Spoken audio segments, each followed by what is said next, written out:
I truly believe that spoilers would have majorly worsened my experience with this film, so I implore anyone considering checking out Everything Everywhere All at Once, go watch it before watching this video. Everything Everywhere All at Once is everything, no pun intended, that I look for out of movies. Stylistically, it casts its net over a wider range of set pieces than anything I've seen in a very long time. The willingness of this movie to draw upon extremely minor and yet extremely relatable situations, such as the excruciating agony of having a paper cut between your fingers, is so much fun to see realized with such a confident hand for production. The execution of all of these little moments that you'll forget about due to the sheer quantity of them, only to be reminded in the inevitable conversations you'll be having with your friends afterwards, is impressive to say the least, and somehow makes it feel as though the over 2-hour runtime did not waste a single minute. It takes astounding advantage of the medium of audio-video storytelling to maintain focus throughout the utter chaos that is the second half of the film. It feels like riding a bike in the way that right when you start pedaling you have to focus a bit to not fall over, but once you start gaining speed it feels like the bike starts balancing itself. Most of all though, I love that this film is just fucking absurd, and it takes its own absurdity completely seriously while recognizing how farcical it seems to be. This is the literally everything bagel. This is the universe where life didn't develop, so Evelyn and Joy are just rocks. This is the butt plug fight scene.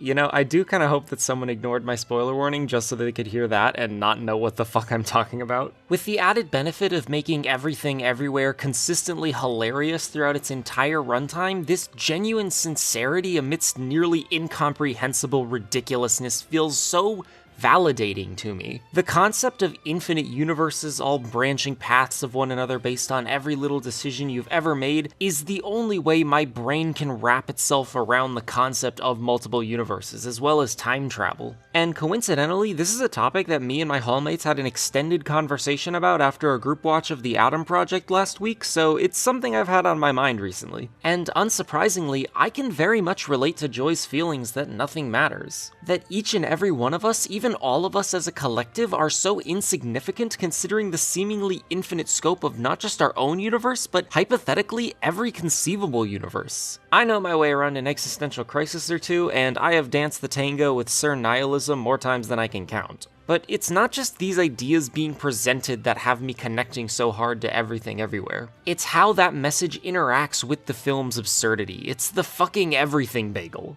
Because that's the sort of shit that constantly occupies my mind and that occasionally sends me spiraling. It's wondering if I'd be dead right now if I had decided to take a different route to my calculus class. It's considering how human society might be constructed differently if our knees bent backwards. It's pondering why some anime that I think is dog shit is popular and successful enough to get a second season. I am the type who still, at 18 years old, imagines doing impossible martial arts and parkour tricks when I get jumped by a group of time-traveling assassins, and who internally visualizes nearly all of her intense emotions as scenes from movies that have stuck in my mind for years. At first, when I saw how the film chose to show people hopping from universe to universe was by them dipping their heads down and then immediately raising them back up, my immediate reaction was that this is an extremely generic way of communicating this to the audience, and something I'd expect from any other mainstream movie. But then, Everything Everywhere kept doing it. Every single time a character jumps universes, the movie takes the extra split second to show their head. And it feels more and more like this wasn't the creators following convention, it was them doing what they felt could most quickly and effectively communicate what each scene, even each individual cut, was trying to communicate. And that's something I could characterize nearly every aspect of the film with. Take Joy being gay, for example.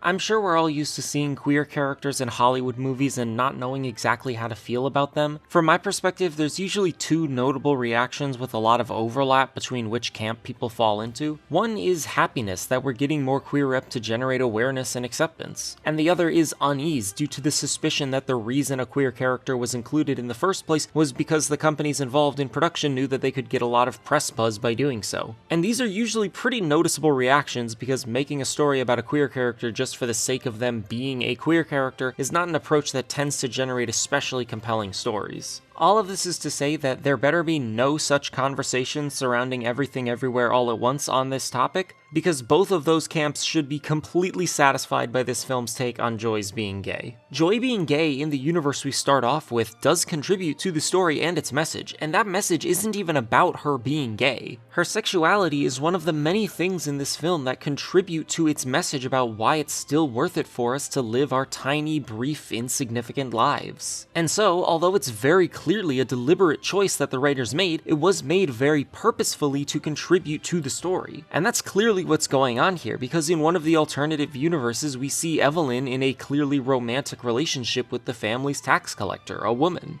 And also they have hot dogs for fingers. The point of these scenes and every other alternative universe version of Evelyn we see is not minority representation, though they are successful at that too. It is to get Evelyn into her daughter's shoes so that when she comforts Joy's nihilistic anxiety, the sense of understanding between mother and daughter is more strongly felt. And I mean, what can I say? It succeeds. It successfully coalesces the relatable feelings of my entire consciousness being split and stretched out infinitely and recognizing how little I objectively matter into a visible, audible experience, and then gives me a satisfactory answer to the question of why go on? The only thing that keeps me from being utterly floored by this film is that rather than blowing my mind with something I had never thought of before, it comes to the same conclusion I did in my past when answering that question. That is that our lives are worth living, the people around us are worth spending time with, because doing so brings us happiness and fulfillment. Simple as that. Candy still tastes sweet, YouTube videos of animals reuniting with their owners are still dangerously wholesome, and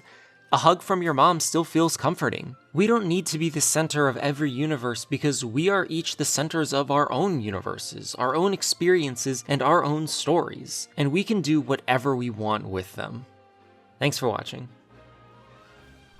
Hope you guys enjoyed this one. As always, support me on Patreon if you're considering throwing a couple bucks into an incinerator. If you think my take on this film deserves more exposure, do all the YouTube shit, you know the drill, and I'll see you in the next one.